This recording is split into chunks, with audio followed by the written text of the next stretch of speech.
Well, today marks the 50th anniversary of what would become one of the most controversial news reports from the war in Vietnam. On August 5th, 1965, CBS News' Morley Safer filed a report for the CBS Evening News with Walter Cronkite. Safer, who was stationed in Vietnam, was following U.S. Marines through the village of Cam Ni as they torched houses, essentially leaving the villagers with nothing. We're on the outskirts of the village of Cam Ni with elements of the 1st Battalion, 9th Marines. And we were walking into this village when you can hear what happened.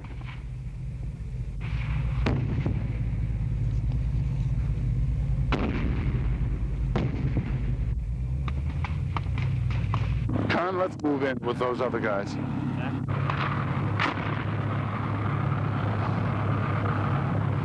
This is what the war in Vietnam is all about.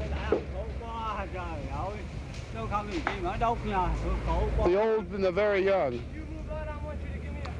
The Marines have burned this old couple's cottage because fire was coming from here.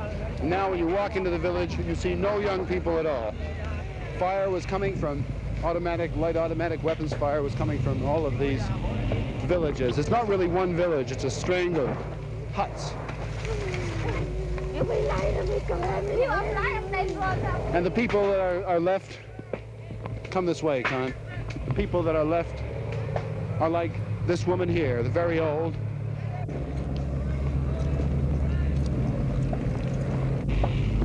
Been in action like this before, Marine? No, I haven't. Not like this, I haven't. Did you set fire to these houses here? No, we were just off to the left of it when it was burning. Were you getting fire from them? Somewhat, not too much, just a little sniper fire. It first appeared that the Marines had been sniped at and that a few houses were made to pay. Shortly after, an officer told me he had orders to go in and level the string of hamlets that surrounds Cam Ni village. And all around the common paddy field that feeds these hamlets, a ring of fire.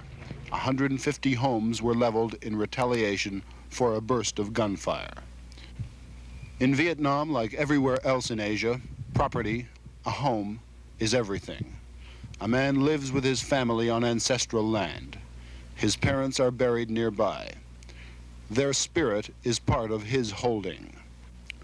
If there were Viet Cong in the hamlets, they were long gone, alerted by the roar of the amphibious tractors and the heavy barrage of rocket fire laid down before the troops moved in. The women and the old men who remained will never forget that August afternoon.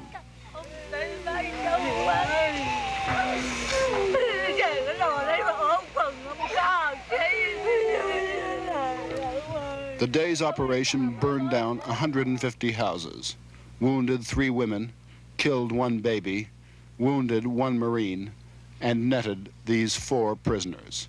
4 old men who could not answer questions put to them in English. 4 old men who had no idea what an ID card was. Today's operation is the frustration of Vietnam in miniature.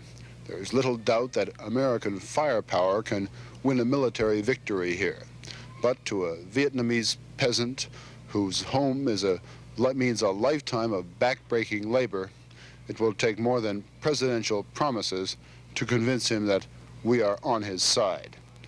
Morley Safer, CBS News, near the village of Cam Ni. You can't tell the story of Vietnam without CBS News. That footage, that filing from Morley Safer was just incredible.